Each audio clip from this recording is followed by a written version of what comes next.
आज Doubtnut app download करें। Doubtnut पर अपने सभी गणित, रसायन विज्ञान, भौतिक विज्ञान और जीव विज्ञान के डाउट्स का करो सफाया। बस प्रश्न की फोटो खींचो, एक ही प्रश्न को क्रॉप करो और तुरंत वीडियो सोल्यूशन पाओ।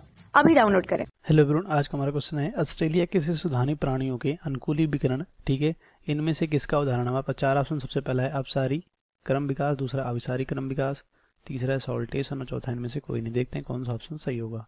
तो सबसे पहले समझते हैं यहाँ पे जो अनुकूली विकिरण होता है वो होता क्या है। ठीक है, तो अनुकूली विकिरण का मतलब होता है जैसे कोई जीव है, ठीक है, अगर वो कोई किसी नए जगह पे, ठीक है, किसी नए स्थान पे जा रहा है, ठीक है, तो इस जीव में क्या होगा, इस स्थान के अनुकूलन में या इस स्थान के कह सकते हो प्रभाव से इस जीव में क्या होगा, परिवर्तन होगा। ठीक है, म्यूटेशन जिसे कह सकते हो।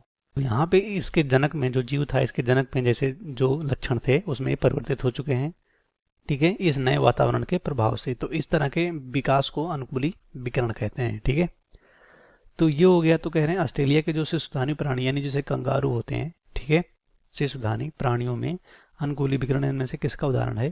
तो ये उदाहरण है अपसारी, ठीक है, अपसारी क्रम विकास का। ठीक है, अपसारी क्रम, ठीक है, विकास का। देखते हैं क्या होता है और कैसे ये सही है। ठीक है, तो पहला है अपसारी क्रम, ये राइट है। क्यों राइट है ये देखते हैं। ठीक है, तो इस अपसारी क्रम विकास का मतलब होता है कि जनक एक ही हो। ठीक है, एक ही जनक से विभिन्न प्रकार के, ठीक है, विभिन्न प्रकार के जातियों का, ठीक है, विभिन्न प्रकार के जातियों का मतलब यहाँ पे विभिन्न प्रकार की जातियों का विकास हो, उसे कहते हैं अपसारी क्रम। तो यहाँ भी था कि एक जनक हो, उससे जगह के हिसाब से यानी वातावरण के हिसाब से जीवों में नए नए परिवर्तन हो। तो इसका दोनों से ये मैच है, मतलब इन्हीं इसका उदाहरण है, अनुकूली विकिरण का उदाहरण है। ठीक है, अपसारी क्रम विकास।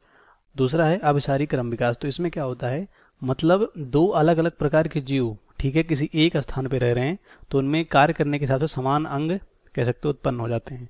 ठीक है, जैसे व्हेल और मछली की बात कर सकते हो, स्तनी होते हैं, एक मछली होती है, लेकिन उनमें दोनों में समान अंग पाए जाते हैं। ठीक है, तो ये ऑप्शन हमारा क्या हो जाएगा, ये गलत हो जाएगा क्योंकि यहाँ इससे जनक से कोई मतलब नहीं है। ठीक है, और तीसरा है सॉल्टेशन। तो यहाँ पे है सॉल्टेशन का मतलब किसी भी कह सकते हो पीढ़ी में अचानक परिवर्तन हो जाता है, एक पीढ़ी से दूसरी पीढ़ी में जाने के लिए उसे सॉल्टेशन बोलते हैं। ठीक है, तो ये भी गलत हो जाएगा क्योंकि यहाँ पे जनक से कोई मतलब नहीं। दूसरा चौथा इनमें से कोई नहीं, तो ये भी गलत हो जाएगा। इस क्वेश्चन का राइट ऑप्शन फर्स्ट होगा, सेकंड थर्ड फोर्थ गलत हो जाएगा। कक्षा 6 से 12वीं से लेकर नीट, IIT, JEE वो एडवांस के लेवल तक 1 करोड़ से ज्यादा छात्रों का भरोसा।